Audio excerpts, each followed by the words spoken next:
Bonjour et bienvenue sur Charging Station pour un nouveau grand essai électrisant, celui aujourd'hui de la Nissan Micra.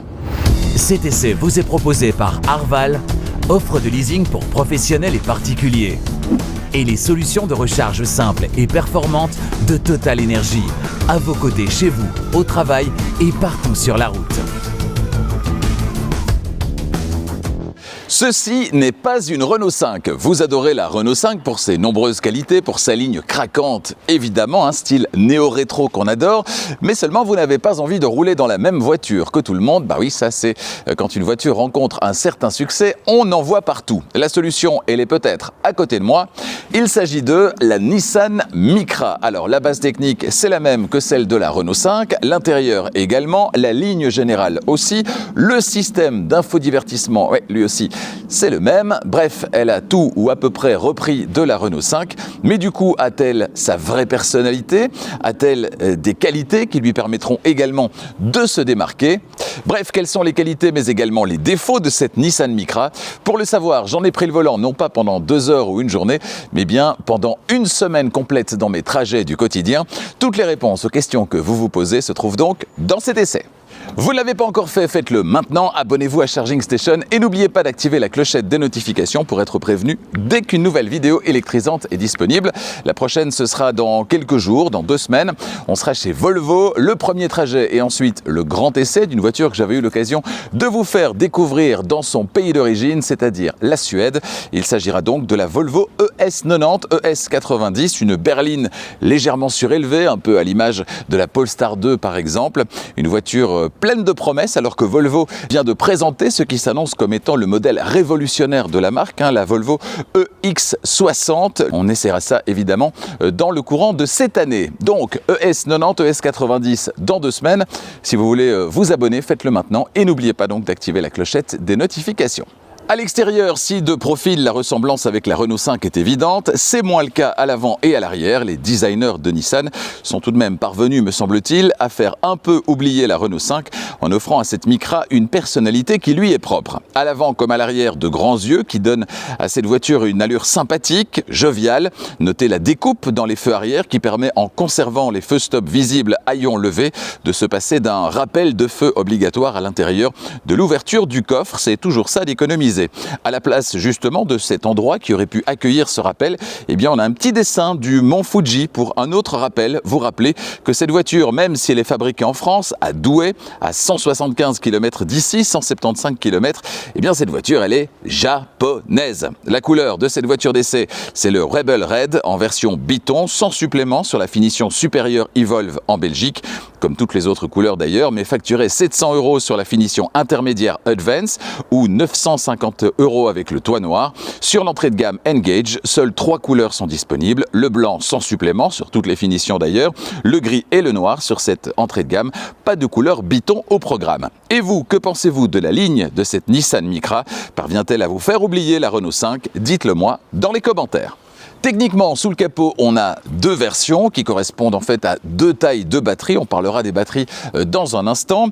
Sous le capot, ça veut dire que le moteur synchrone à rotor bobiné, solution technique reprise de Renault évidemment, eh bien, il entraîne les roues avant. La Nissan Micra est donc également, comme la Renault 5, une traction.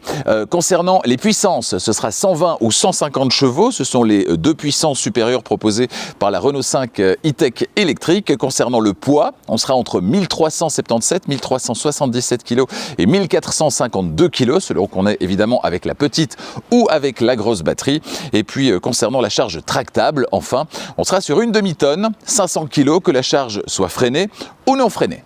Entre les 4 roues, sous le plancher, la batterie qui va alimenter le moteur électrique, une batterie NMC, nickel, manganèse, cobalt, ça c'est pour la chimie, batterie avec laquelle vous allez pouvoir recharger au quotidien de préférence à 80% pour préserver la batterie, puisque chimie NMC, et occasionnellement bien sûr à 100% en prévision d'un long trajet, le tout en respectant évidemment les consignes du constructeur. L'autonomie maximale c'est 416 km sur cette version à autonomie étendue, alors ça c'est la théorie. Notez par ailleurs que la Micra est un poil poil plus efficiente que la Renault 5, 416 km donc en théorie, et dans la vraie vie, avec les températures plutôt fraîches de cette semaine d'essai, entre -1 et 9 degrés, ça donne quoi? Eh bien, je vous livre les chiffres réels auxquels je suis arrivé tout à l'heure quand on sera sur la route. Pour recharger la batterie, ça se passe comme sur la Renault 5 e-tech électrique évidemment, à l'avant du côté gauche, sur l'aile avant gauche, avec, quand on ouvre la trappe, eh bien, les deux connecteurs habituels, connecteur de type 2 en partie supérieure pour la recharge du quotidien, la recharge sur le courant alternatif, celui qui circule dans nos rues et dans nos maisons, et ce connecteur du quotidien, celui qu'on va utiliser le plus régulièrement, il est directement accessible, il n'y a pas de petit cache à retirer, et ça c'est très très bien. Il est relié à un chargeur embarqué de 11 kW, ça va donner quoi en termes de temps de recharge? Eh bien pour un 100% sur le courant alternatif, comptez à peu près 4h45, en théorie avec la grosse batterie, ce sera 1h05 de moins avec la petite batterie, c'est-à-dire 3h40 minutes. Ça c'est pour la recharge du quotidien. De manière plus exceptionnelle, vous irez recharger au superchargeur. Pour ça, eh bien, vous devrez retirer le petit cache en partie inférieure, recharge sur une prise combo CCS, donc la somme des deux connecteurs. Et là, eh bien, le constructeur annonce 30 minutes pour passer, attention, de 15 à 80%, alors qu'en général, on communique sur le 10-80. Là, on est donc sur 15-80, 30 minutes. Pourquoi? Parce que si on avait communiqué sur le 10-80, on aurait dépassé les 30 minutes, ce que ne souhaitait sans doute pas le service marketing de Nissan. On serait à 31, 32 ou 33 minutes peut-être. Ici donc 15-80 en 30 minutes. Est-ce que dans les faits ça se vérifie? Et notamment avec les températures plutôt fraîches de cette semaine? Eh bien regardez. Démarrage de la recharge il y a quelques secondes à 11h44, on était à 15%, on est déjà à 17% là maintenant, sauf que pour rejoindre les 80%, eh bien la voiture n'annonce pas 30 minutes, mais bien 40 minutes. Alors, est-ce que les choses vont s'arranger dans les prochaines minutes? Mystère, souhaitons-le en tout cas. Toujours est-il que concernant le préconditionnement de la batterie, notez qu'il fait 3 degrés là actuellement, et la voiture a préconditionné la batterie pendant une dizaine de minutes. Ceci expliquant peut-être cela, les choses risquent bien de s'améliorer. Je l'espère en tout cas. Voyons voir ce qu'il en est. Pendant que la voiture recharge derrière moi, laissez-moi vous parler de Total Energy, nouveau partenaire de Charging Station. Total Energy qui propose des solutions de recharge complètes à la maison, au travail, mais également sur la route. C'est le cas ici à Mont-Saint-Guibert avec ce Charging Hub qui comporte 2 superchargeurs, vous le voyez, avec à chaque fois 2 câbles et donc 2 connexions possibles. 300 kW au maximum, puissance assez confortable. Les solutions de recharge de Total Energy, c'est également via votre employeur, via la voiture de société que vous allez recevoir, et le chargeur qui sera installé à votre domicile, sur lequel eh bien vos amis qui sont de passage ou des connaissances vont pouvoir également recharger avec leur carte. Voilà, comme ça, plus de quiproquos, plus de tu me files quelques kilowatts, les choses sont claires et les bons comptes font les bons amis. Ça, c'est plutôt sympathique. Alors là, ce qui se passe est assez incroyable. La voiture au démarrage, vous l'avez vu, annonçait un temps supérieur à ce qui est annoncé par le constructeur, et ça pouvait se comprendre parce que le préconditionnement a duré une dizaine de minutes, pas plus, ce qui n'est sans doute pas suffisant. Il fait 3 degrés à l'extérieur, je vous le rappelle. Et là, regardez, 56%, il reste 11 minutes et nous sommes à midi 2. Ça veut dire midi 13. Donc on serait même un petit peu mieux que le midi 14 qui était la théorie pour 30 minutes de temps de recharge entre 15 et 80%. La voiture ferait mieux. Une minute, c'est pas grand-chose, mais c'est déjà ça et c'est assez significatif. Une minute de mieux que le temps théorique, alors que ça avait très très mal démarré et que la voiture n'a pas pu profiter au démarrage d'une puissance généreuse. Donc ça, si ça se confirme, franchement, ce serait vraiment pas mal. Ça vient de passer à 10 minutes restantes. Il est midi 3, donc on serait toujours sur midi 13. Waouh! Et voilà, 80%, on y est, et on peut dire que la mission, elle est largement remplie parce qu'il est midi 15. On a donc mis une petite minute supplémentaire par rapport au temps théorique, 31 minutes au lieu de 30 minutes, mais avec 3 degrés au thermomètre seulement et un préconditionnement d'une dizaine de minutes seulement. Franchement, elle s'en sort très très bien. Bravo Nissan. Si on regarde les résultats qu'on avait obtenus il y a une petite année maintenant avec la Renault 5 e-tech électrique, eh bien j'étais arrivé également à 30 minutes avec des températures un petit peu plus clémentes. Je pense qu'il faisait 9 degrés ce jour-là, 30 minutes donc pour le 15-80. On peut donc dire que cette solution technique proposée par Renault et par Nissan tient ses promesses en matière de recharge. Et si vous désirez plus d'informations concernant les solutions de recharge de Total Energy, je vous conseille le site internet totalenergy.be. Pour être tout à fait complet, notez encore que concernant le port de recharge, eh bien vous pouvez y brancher un adaptateur comme celui-ci, ça s'appelle le V2L, possibilité pour la voiture d'alimenter des appareils électriques externes jusqu'à une puissance de 3,6 kW. Le principe, c'est donc qu'on va le brancher ici sur le connecteur en partie supérieure de type 2, on va l'allumer et vous allez pouvoir brancher les appareils juste ici. L'ouverture du haillon, elle est manuelle, mais sur une citadine, est-ce vraiment un problème? Je ne pense pas. La capacité du coffre, elle est très correcte pour la catégorie 326 litres avec la banquette arrière fractionnable 60-40 en place et jusqu'à 1106 litres avec la banquette arrière fractionnable 60-40 complètement rabattue. Dans le coffre, on va retrouver pas grand-chose. De la lumière, 2 petits crochets et sous le fond du coffre, de la place pour quelques accessoires, c'est tout. Pas de plancher amovible à hauteur du seuil de chargement, pas de prise 12 volts ou autre alcôve latérale. Rien de tout ça. Et sous le capot, on l'a vu, comme dans la Renault 5, pas de frunk, pas de coffre avant malheureusement. Les câbles de recharge devront donc être rangés dans le coffre. Bon, me voici installé ou à peu près installé à l'arrière de cette Nissan Micra. Comme dans la Renault 5, la place à l'arrière, c'est pas la plus belle de ses qualités. Bien au contraire, pour mon mètre 90, mon mètre 90 installé à l'avant, eh bien voici ce qu'il reste à l'arrière, c'est-à-dire même pas de quoi mettre un pied. Évidemment, si vous êtes moins grand, eh bien ça devrait pouvoir le faire. Alors je n'ai pas Zoé sous la main aujourd'hui pour tester avec 1m78, mais voilà donc ce que ça donne avec 1m90, 1m90. Je vous invite, si cette voiture vous intéresse, comme pour la Renault 5, à aller faire un petit tour en concession en famille, histoire de voir si ça passe pour tout le monde. Alors on va commencer la description ici à l'arrière par ce qu'il n'y a pas dans cette Nissan Micra. Pas de toit vitré, on a ce plafond gaufré, le même exactement que dans la Renault 5 e-Tech électrique. On n'a pas non plus de prise USB ici à l'arrière, rien du tout. On n'a pas non plus d'accoudoir central sur la place centrale ici à l'arrière, non, il n'y en a pas. Pas plus d'ailleurs que des poignées de maintien puisqu'il n'y en a aucune. On passe maintenant à ce qu'il y a. Eh bien, il y a les poches aumônières à l'arrière des sièges avant, avec un très très beau tissu d'ailleurs. Cet intérieur, il est optionnel, c'est l'intérieur chill, facturé je pense 400 €, en tout cas en Belgique. Donc, poche aumônière, on a un plancher qui est ultra plat également. Ça, c'est vraiment sympa. Toujours ici à l'arrière, eh bien, on va pouvoir compter sur un habillage qui, au-delà des tissus et de la présentation des sièges, eh bien, est 100% dur ici à l'arrière. On n'a absolument pas de plastique moussé. C'est du plastique dur, mais la présentation est, je dirais, plutôt correcte, même si la place, elle, est vraiment comptée. Et je dirais que c'est l'un des points négatifs de cette voiture, comme pour la Renault 5 d'ailleurs. L'un des seuls gros points négatifs, c'est vraiment la place disponible à l'arrière qui est rikiki, comme vous le constatez. Bon, pas de place à l'arrière, mais de la place à l'avant. On pourrait jouer à l'avant dans cette voiture au jeu des 7 erreurs avec le tableau de bord de la Renault 5 et je pense qu'on n'en trouverait pas 7. Oui, c'est vraiment du copier-coller.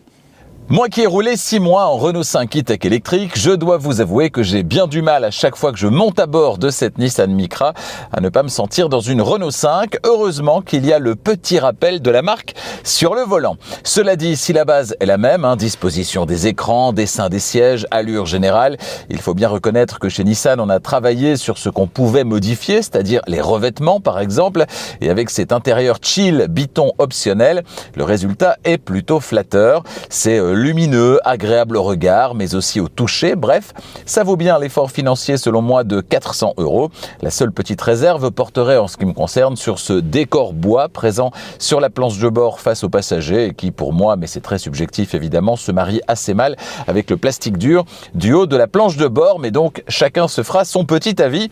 Concernant les assemblages, c'est très correct, pas grand chose à dire. Et concernant le choix des matériaux, on a évidemment un peu beaucoup de plastique dur, outre les tissus flatteurs comme dans la Renault 5, mais l'ensemble est globalement cohérent, ça présente bien. Et vous, que pensez-vous de cet intérieur? Dites-le moi dans les commentaires. La description du tableau de bord, on démarre avec la portière conducteur, en partie haute la poignée d'ouverture, en partie intermédiaire la poignée de fermeture, ainsi que les vitres et rétroviseurs électriques rabattables à la demande et la sécurité enfant pour les vitres arrière. Plus bas, le vide-poche, pas très vaste et qui n'est pas habillé de feutrine et dépourvu de fond antidérapant, c'est dommage. À gauche du volant sur le tableau de bord, le bouton My Safety Perso, et ça c'est juste génial pour ne pas vous embêter avec tous les bips insupportables, j'y reviens dans la suite. On retrouve aussi le réglage de la hauteur des phares et tout en bas la commande d'ouverture du capot. Le volant à réglage manuel évidemment, avec malheureusement des éléments en noir laqué, précisément là où on va mettre les doigts, c'est dommage. À gauche, les aides à la conduite, régulateur et limiteur de vitesse, un régulateur qui est adaptatif dès le deuxième niveau de finition. À droite, la commande vocale, le téléphone, la touche étoile personnalisable et les touches de pilotage de l'écran instrument, et juste en dessous, le bouton rond Drive Mode pour choisir son mode de conduite préféré, éco, confort, sport ou perso, c'est du classique. Notez par contre, et ça c'est très bien, que le mode de conduite choisi reste en mémoire d'un trajet à l'autre. Derrière le volant, les commodos, à gauche les clignotants et les éclairages, à droite 3 commodos comme dans la Renault 5, en haut le sélecteur de sens de marche. Au milieu, la gestion des essuie-glaces à l'avant et à l'arrière, puisqu'il y a bien un essuie-glace à l'arrière sur cette voiture. Et en bas, les commandes audio.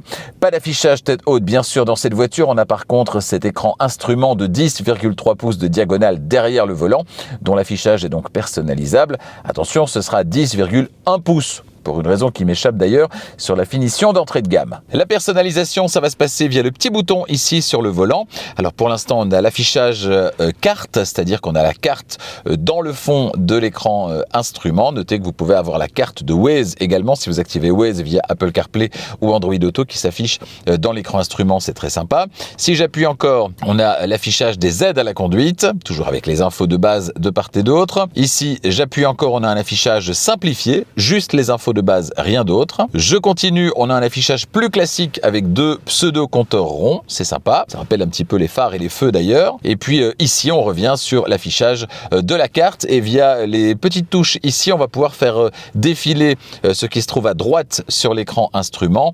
On est ici sur la consommation moyenne, on peut continuer. On a ici un affichage réduit puisqu'on n'a plus rien qui s'affiche à droite.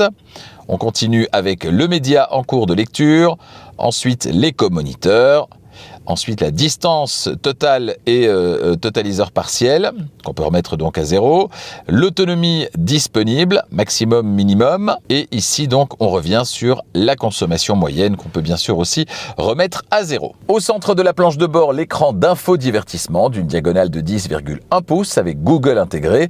Plus bas, les 2 aérateurs centraux, les 4 coins d'ailleurs rappellent toujours l'éclairage de la Renault 5, mais ici évidemment on a essayé de masquer tout ça en les rendant les plus invisibles possibles. Plus bas, le bandeau lié à la climatisation avec également les feux de détresse à gauche et le verrouillage centralisé à droite. Ensuite, le frein de parking électrique et la fonction auto hold à gauche et un petit vide-poche à droite. Tout en bas de la planche de bord, un bac de rangement qui accueille une zone de recharge par induction pour smartphone à partir de la finition intermédiaire Advance. On y retrouve également tout au fond 2 prises USB-C et une prise 12 volts. Plus en arrière, les 2 porte-gobelets avec séparateur amovible. Et ensuite, sous la coudoir centrale, un autre espace de rangement, fermé celui-là, assez étroit, mais plutôt profond. La boîte à gants, enfin, elle n'est pas bien grande, malheureusement. Voilà pour la description de l'intérieur de cette Nissan Micra. Allez, avant de prendre la route et que je vous livre mes impressions, après une semaine au volant de cette voiture, on va s'intéresser un petit peu au système d'infodivertissement, un système qu'on connaît bien évidemment puisque c'est le même que dans la Renault 5 e-tech électrique. L'avantage principal, c'est donc l'intégration de Android Automotive. Ça veut dire que c'est Android Automotive, le système de Google, qui pilote l'entièreté de la partie électronique de ce tableau de bord, écran instrument et écran d'infodivertissement. Là, on est vraiment sur le système intégré à la voiture, avec ou sans téléphone dans la voiture. Ce système fonctionne, c'est donc Android Automotive. Avec donc le meilleur de Google, c'est-à-dire Google Maps, avec la planification via Google Maps. On simulera dans un instant un trajet vers Marseille, dans les pires conditions d'ailleurs, puisqu'on est à 12% de capacité de batterie seulement. On a ici donc l'assistant Google également. Ici, à droite, en partie inférieure, on va pouvoir bien sûr définir quels sont les widgets qu'on veut en partie de droite. On a le choix entre pas mal de petits petits widgets ici en partie supérieure et en partie inférieure. Alors en partie supérieure, justement, ici, on a la température et on a l'heure également, la connectivité ici à gauche. Ici, un menu toujours disponible. Et puis en partie inférieure, les menus liés à la climatisation avec ici, puisque cette voiture en est équipée, le volant chauffant, également les sièges chauffants. Le petit menu qui vient du haut, évidemment, avec quelques raccourcis en termes de connectivité, l'anti-patinage, purification d'air, luminosité, etc. Et puis des notifications ici également. On a le profil ici et on a des possibilités de réglage ici à droite. On renvoie le menu. En partie supérieure, ici, vous ne les voyez pas bien, mais il y a le bouton pour allumer ou éteindre. On peut choisir écran de nettoyage, mise en veille ou affichage minimal. Et puis le réglage du volume ici au-dessus, c'est possible également. Si on rentre dans les menus plus en détail, donc ici, la petite maison, c'est l'écran par défaut, le voici.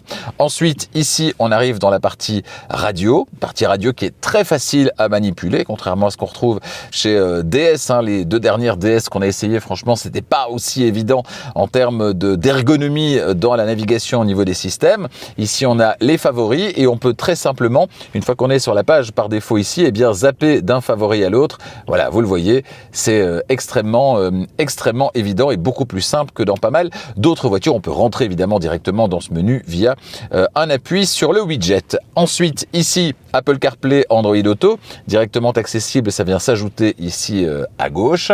Si je continue les applications, autre avantage d'un système basé sur Android Automotive, c'est qu'on a accès au Play Store avec l'ensemble des applications du Play Store. On va pouvoir télécharger des applications musicales, par exemple, comme Radio Player, qui va vous permettre d'écouter toutes les radios disponibles dans votre pays de manière numérique, directement depuis l'écran de votre voiture, l'écran d'infodivertissement, sans passer par votre téléphone. Gestionnaire d'appel, Apple CarPlay, Android Auto, ici la partie radio, et on a pas mal d'applications disponibles directement ici ou via le Play Store.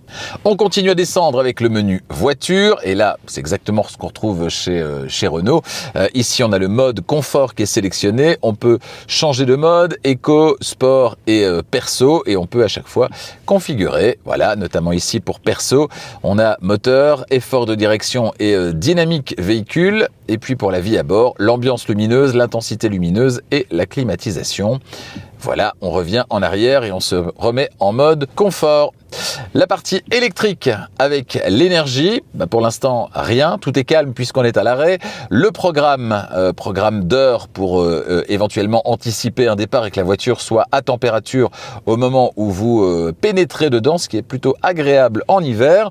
La batterie ici, minimum, maximum. Ici, on va régler, vous le voyez ici, ce dont je vous parlais tout à l'heure, pour le quotidien, on sera entre 55 et maximum 80% de capacité de batterie, et pour un long voyage, évidemment, on pourra monter jusqu'à 100%. On peut déterminer un minimum également en dessous duquel la voiture ne descendra pas. Ça, c'est quand on décharge la batterie, par exemple, via la connectivité V2L. Ensuite, les réglages. Pas grand-chose à régler du coup, puisqu'on a ici l'avertisseur sonore piéton qui, lui, est obligatoire. Ensuite, qualité de l'air. Purificateur d'air, on a vu qu'on pouvait y accéder par ici également. Je reviens en arrière. My Driving, avec les scores, l'éco-score notamment, la consommation d'énergie, etc., etc.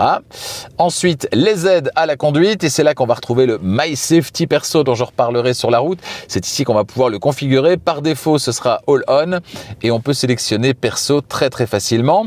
Et si on veut régler tout ça, eh bien ça se passe ici. Vous le voyez, on peut absolument tout régler. Je veux, je ne veux pas, et ensuite sélectionner Perso. Ensuite, confort, distance de suivi, afficher les zones à risque, etc., etc. La voiture peut s'adapter également aux limitations de vitesse quand on est en limiteur ou en régulateur de vitesse adaptatif. Ensuite, parking, les capteurs avant, latéral, son et le type de son qu'on souhaite entendre. On revient en arrière. Le véhicule en lui-même, extérieur, habitacle et pression des pneus, accès, accueil, essuyage. Ici, l'habitacle, on a l'écran, volume des clignotants, etc., etc. Donc, on peut vraiment aller très loin dans la personnalisation. Et puis, les réglages plus profonds auxquels on n'aura pas sans doute recours très régulièrement. Une fois que c'est réglé, c'est réglé. Le son, réseau et Internet, Bluetooth, position, etc., etc. On a également des mises à jour disponible via OTA, donc c'est-à-dire sans passer chez le concessionnaire. Et ça, c'est toujours sympathique. Tiens, si on allait à Marseille, France, voici. On le voit ici, il va falloir plusieurs recharges. Alors, combien précisément? Eh bien, la voiture va le calculer. Voilà, 38 minutes ici, 30 ici, 28, 33 et 28 et 33. Ça nous en fait combien? Ça nous en fait quelques-unes. 7 arrêts de recharge pour un total de 3h52 minutes. Bon, on va considérer qu'il en faut 6, puisque là, je pars avec 12%. A priori, si je pars avec 100%, ce sera évidemment beaucoup moins que ça. On peut ici avoir plus d'informations concernant les différents arrêts de recharge, avec à chaque fois le temps passé, mais également le pourcentage à l'arrivée, les heures, etc., qui seront évidemment mises à jour en temps réel grâce à la connectivité de la voiture. Donc voilà, c'est le meilleur de Google. Donc ça veut dire que ça fonctionne vraiment très très bien, mais évidemment, on est dans une voiture qui n'a pas une autonomie incroyable, et donc forcément, le nombre d'arrêts est assez important. Et on ne va pas à Marseille aujourd'hui, on va plutôt aller ici dans les environs, et à bord de cette voiture, eh bien, je vous livre mes impressions après une semaine à son volant. Pour démarrer, petite pression sur le bouton de démarrage, une étape qu'on aurait largement pu éviter en 2026, dommage. Ensuite, pied sur le frein, vous choisissez votre sens de marche avec ce sélecteur de sens de marche qui a été exactement repris de la Renault 5 e-Tech électrique. C'est D vers le bas et R vers le haut, autrement dit marche avant vers le bas et marche arrière vers le haut. La Micra s'élance ensuite avec dynamisme, un dynamisme qui file le sourire, j'y reviendrai dans un instant, quand il s'agira d'agrément de conduite. Je le disais dans la vidéo premier trajet consacrée à cette voiture, si les sièges, comme à peu près tout le reste dans cette Micra, eh bien, sont repris de la Renault 5 e-Tech électrique, j'ai trouvé qu'ils étaient plus confortables dans cette Micra, avec des parties qui remontent ici le long des cuisses, le long de l'assise, qui sont moins rigides, moins gênantes pour les gabarits un petit peu plus larges. Question de choix de tissu probablement, ou de mousse, de densité de mousse. Les réglages sont manuels, avec réglage lombaire électrique tout de même. Et dans cette voiture d'essai en finition supérieure, siège conducteur, siège passager et volant sont chauffants. C'est 2 séries dès le deuxième des 3 niveaux de finition. Le dossier offre, comme dans la Renault 5 d'ailleurs, un bon maintien latéral. On va donc pouvoir se faire plaisir sans risquer de se retrouver sur les genoux du passager. Sur cette finition supérieure, toutes les aides à la conduite sont là, le régulateur de vitesse adaptatif qui apparaît dès le 2e niveau de finition, et même la conduite assistée qui, elle, arrive sur le 3e niveau de finition, le niveau supérieur Evolve. Vous l'avez peut-être vu dans ma vidéo premier trajet, le tout fonctionne avec beaucoup de douceur, beaucoup de cohérence. C'est donc un vrai plaisir au quotidien, et contrairement à d'autres citadines électriques, on n'a pas ici des aides qui bipent dans tous les sens parce qu'elles sont mal réglées. L'alerte de franchissement de ligne, par exemple, non, tout ça est ici très très bien calibré. Et le menu My Safety Perso, dans lequel vous allez pouvoir indiquer ce qui doit être activé ou non pour vous, et que vous validez une fois pour toutes, et bien vous l'appelez facilement via une double pression sur la petite touche qu'on a vue ici à gauche du volant, la touche My Safety Perso. Franchement, au quotidien, c'est un régal. Une bonne ergonomie, cohérente, intuitive, je le dis régulièrement, c'est vraiment le plus important aujourd'hui en 2026, bien plus important qu'une grande autonomie dont vous profiterez quelques fois par an seulement, alors qu'une bonne ergonomie, vous en profitez tous les jours. Le comportement de la Nissan Micra, il est évidemment très proche de celui de la Renault 5 e-Tech électrique, avec un feeling de voiture à conduire. Entendez par là que c'est une voiture qui n'est pas un salon roulant, mais ça, on s'en doutait un petit peu, mais plutôt une voiture avec des réactions assez vives, une sorte de karting feeling qu'on peut ressentir à son volant, comme ça peut être le cas au volant d'une Mini par exemple. Au volant, au niveau du confort, c'est donc plutôt ferme, mais jamais inconfortable. Le compromis est donc selon moi intéressant, même si certains peuvent préférer quelque chose de plus souple, mais tout en étant fun à conduire. Elle est très stable sur la route, le comportement est vraiment très rassurant. Franchement, je trouve qu'on a un bon compromis. C'est probablement le défaut principal de cette voiture, selon moi, la gestion des bruits. Alors, rien de catastrophique non plus, mais tout de même, les bruits de roulement, un peu, mais surtout les bruits aérodynamiques, beaucoup, eh bien, pourraient être largement mieux filtrés.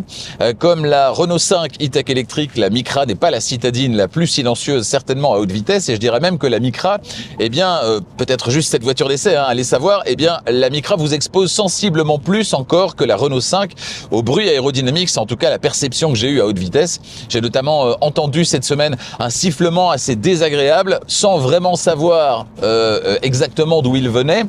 Concernant le système audio qui équipe cette voiture, il se compose de 4 haut-parleurs en entrée de gamme Engage.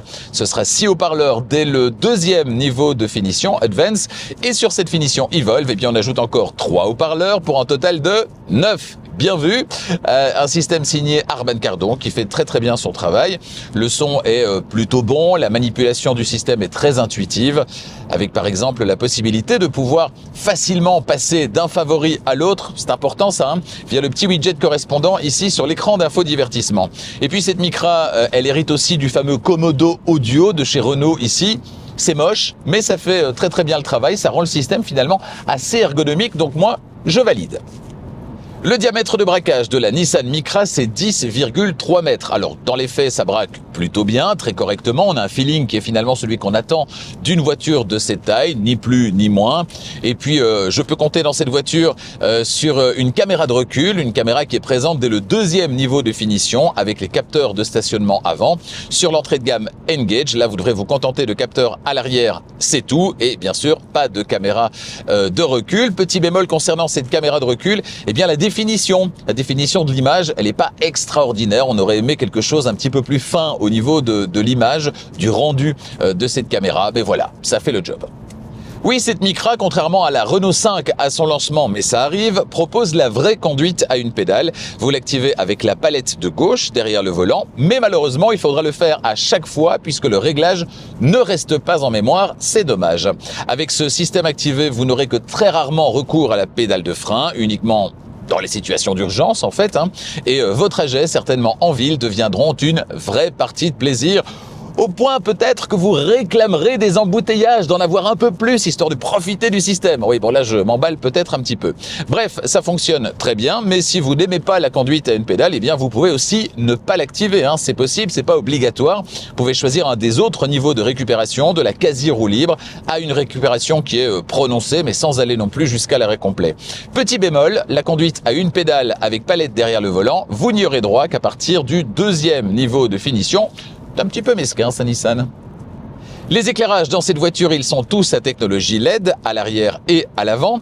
Sur toutes les finitions, l'allumage est automatique, tout comme le basculement feu de route, feu de croisement. Alors voyez ce que ça donne dans l'obscurité, tout ça fonctionne vraiment très bien. Le basculement entre feu de route et feu de croisement se fait toujours à bon escient, au bon moment. Rien à dire, rien à signaler cette semaine. Concernant l'éclairage intérieur, cette fois, on a ici quelque chose de simple mais efficace. Voyez là aussi ce que ça donne. Le résultat est donc plutôt convaincant. Disons que ça apporte une petite touche cosy supplémentaire à cet intérieur, c'est pas mal. L'autonomie théorique de cette voiture, c'est jusqu'à 416 km en cycle mixte norme WLTP sur cette version de la Nissan Micra qui est équipée de la plus grosse batterie. J'ai opté la plupart du temps cette semaine pour une conduite tranquille tout en conduisant de temps à autre de manière plus dynamique et cette semaine au thermomètre il a fait entre -1 et 9 degrés, c'est frais. Sur l'ensemble de la semaine, j'ai parcouru au total plus de 500 km avec au moins 2 trajets par jour de 50 km. Mes trajets domicile, lieu de travail du quotidien avec à chaque fois une remise à température du véhicule qui dort dehors chez moi et dans un garage fermé sur mon lieu de travail. Des trajets domicile, lieu de travail qui se font majoritairement sur autoroute en ce qui me concerne. Je vous le rappelle, et c'est important, certainement avec la technologie utilisée par cette voiture, héritée de la Renault 5, c'est-à-dire le moteur synchrone à rotor bobiné qui n'aime pas vraiment la conduite à haute vitesse, ceci expliquant cela. En tenant compte de tous ces paramètres, je suis arrivé à une moyenne de 17,5 kWh au 100 et cette valeur elle va m'autoriser 300 km tout juste sur une recharge complète, c'est-à-dire de 100% à 0% dans les conditions de parcours et de météo plutôt fraîches de cette semaine. Avec moins d'autoroutes et des températures plus clémentes, on pourra faire baisser cette moyenne et se rapprocher des 350 km, voire même les dépasser un petit peu dans les meilleures conditions. On pourra même, dans les conditions idéales, tendre vers les 400 km dans le meilleur des cas. Parlons des prix à présent, les voici pour la Belgique, la France et la Suisse. Je vous mets tout ça ici. Concernant cette voiture d'essai, c'est une version à autonomie étendue, comme on dit, donc équipée de la plus grosse batterie en finition supérieure Evolve. Prix de départ en Belgique, 36 650 €. Les options dont cette voiture est équipée, la peinture métallisée Biton Rebel Red de cette voiture d'essai qui est donc de série. On l'a dit, sur cette finition supérieure, c'est une bonne nouvelle. Sinon, c'est 950 € sur la finition intermédiaire. L'intérieur chill gris et beige facturé 400 €. Et les jantes sport 18 pouces avec aérocover, c'est 500 €. Prix total de cette voiture d'essai en Belgique, 37 550 €. Surfez sur le site internet de Nissan qui correspond à votre pays, configurez votre Nissan Micra idéal et déterminez votre prix. Toujours concernant le prix, Arval, partenaire de Charging Station, vous propose des solutions de leasing, de location longue durée pour les entreprises, mais également pour les particuliers. Alors pour les entreprises, on connaît ça depuis un certain temps, ça s'appelle le leasing opérationnel avec tous les avantages qui en découlent, en termes de déductibilité évidemment, mais également en termes de gestion au quotidien. Et cet argument, il s'applique également aux particuliers, au private lease, la simplification au quotidien, puisque tous les mois, vous payez le même montant qui comprend la mise à disposition du véhicule, mais également tous les frais qui gravitent autour, comme l'assurance, l'entretien, les taxes, etc.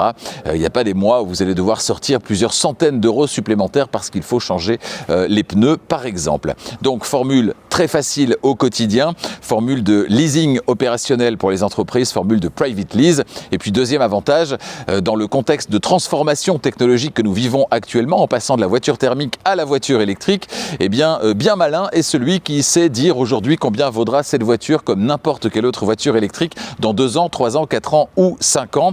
Et dans ce cas-là, dans la formule de leasing, que ce soit pour les entreprises ou pour les particuliers, eh bien ce n'est pas vous qui prenez le risque de savoir combien vaudra cette voiture au terme du contrat, c'est la société de leasing. Vous, à la fin du contrat, vous rendez la voiture et les clés, c'est tout. Autant de bonnes raisons, mais il y en a plein d'autres évidemment, de demander une offre.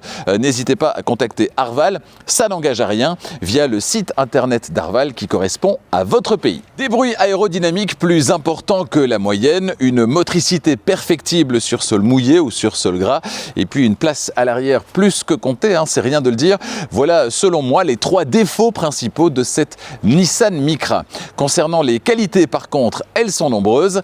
On a tout d'abord une conduite amusante, la présence d'Android Automotive qui amène le meilleur de Google avec par exemple le planificateur de Google via Google Maps et le Google Assistant, une conduite à une pédale performante, des aides à la conduite bien calibrées, des alertes facilement désactivables via le bouton My Safety perso, comme dans la Renault 5, un intérieur ergonomique, une ligne évidemment plutôt sympathique, etc., etc. Définitivement, cette Micra ne manque pas d'atouts, elle mérite donc votre attention. Si sa ligne vous séduit, que ses défauts sont pour vous acceptables et que vous préférez rouler dans quelque chose de moins commun, de moins évident qu'une Renault 5 e-tech électrique. A bientôt sur Charging Station pour d'autres essais électrisants. Le prochain, on l'a dit, ce sera une berline de chez Volvo dans 2 semaines. Premier trajet et grand essai de la Volvo ES90, ES90. Ensuite, toujours au mois de février, on ira chez Suzuki avec le Suzuki e-Vitara, dont j'ai déjà eu l'occasion par contre de vous proposer le premier trajet. C'était il y a quelques semaines lors d'un événement presse. En mars, 2 véhicules déjà confirmés, notamment chez Jeep, le Compass dans sa version 100% électrique. C'est une nouveauté aussi très électrisante et très attendue. Et puis on ira également chez Alpine avec l'essai de l'Alpine A390, A390. On verra ce que ça donne concernant ce premier SUV signé Alpine. Est-ce toujours une Alpine? Eh bien j'en prendrai le volant là aussi pendant 1 semaine et vous saurez tout. Merci de votre fidélité à Charging Station. Si ce n'est pas déjà fait, n'hésitez pas à vous abonner à la chaîne et n'oubliez pas d'activer la clochette des notifications pour être prévenu dès qu'une nouvelle vidéo électrisante est disponible. N'hésitez pas à mettre un petit pouce également si vous avez aimé cette vidéo. N'hésitez pas à partager la vidéo également auprès de votre communauté, histoire de faire grandir la chaîne. Ça fait toujours plaisir. Au nom de toute l'équipe, je vous remercie de votre fidélité et je vous dis à très bientôt. Ciao!